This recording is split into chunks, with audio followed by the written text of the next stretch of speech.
Will I Have a Friend? This is a story by Miriam Cohen with pictures by Lillian Hobum.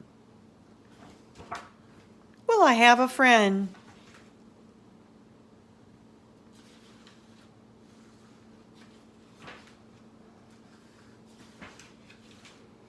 When Pa was taking Jim to school for the first time, Jim said, "Will I have a friend at school?" "I think you will," said Pa, and Pa smiled down at him.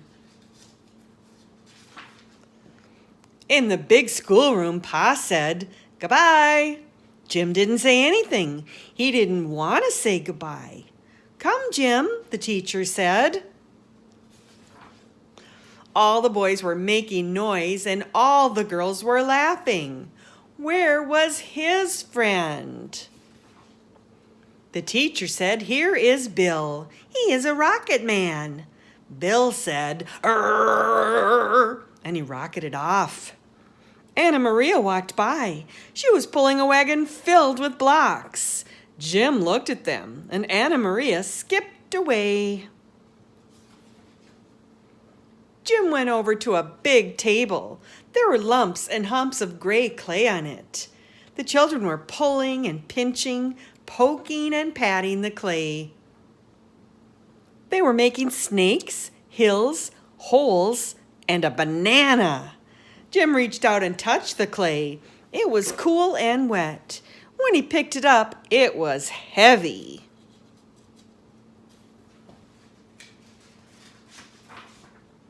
Jim made a man, but he did not have any friend to show him to. Now it was orange juice and cookie time. George said, "I want to pass the cookies."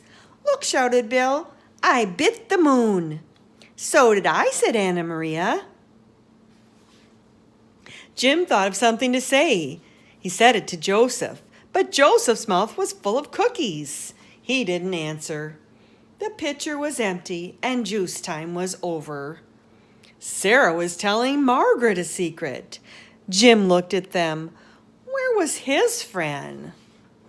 Danny was shouting, "Let's do funny tummies." Danny poked out his tummy and he bumped Willie's, and Willie bumped Sammy's. When they bumped, they laughed and yelled, "Hello, Mr. Funny Tummy," and Jim laughed too. The teacher called, "Come to story time." All of the children came running. Jim sat next to Paul. The teacher read them a book about a monkey. Danny jumped up. "I'm a monkey," he said, and he put his tongue in his lip and he stuck his fingers in his ears. Jim thought he looked just like a monkey. The teacher said it's time for the monkeys to rest. They lay down on their mats. It was hard for them to lie still. Jim looked at the ceiling. He scratched his foot. Then he rolled over. Then he rolled back.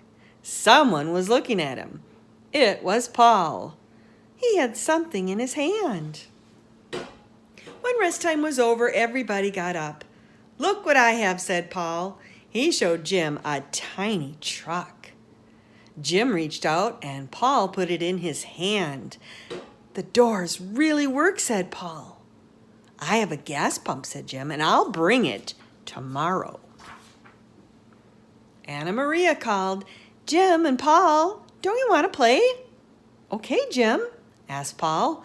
"Okay," said Jim. After school, skipping home, Jim said to Pa, "Do you know what? I have a friend at school." "I thought you would," said Pa, and Pa smiled down at him.